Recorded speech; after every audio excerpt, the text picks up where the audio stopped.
what does it tell us? This particular study is telling us Everyone, good morning.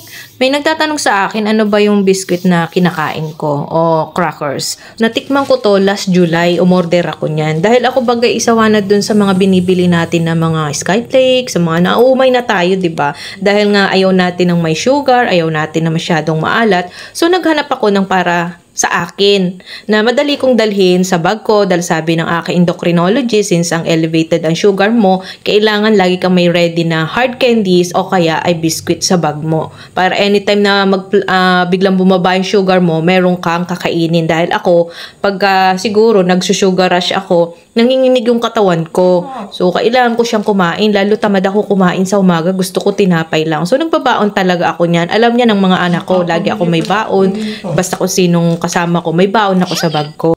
Naka5 box na nga ako niyan dahil nga dito sa bahayan, minsan ay nahalo ko sa mga bata, sa mga anak ko.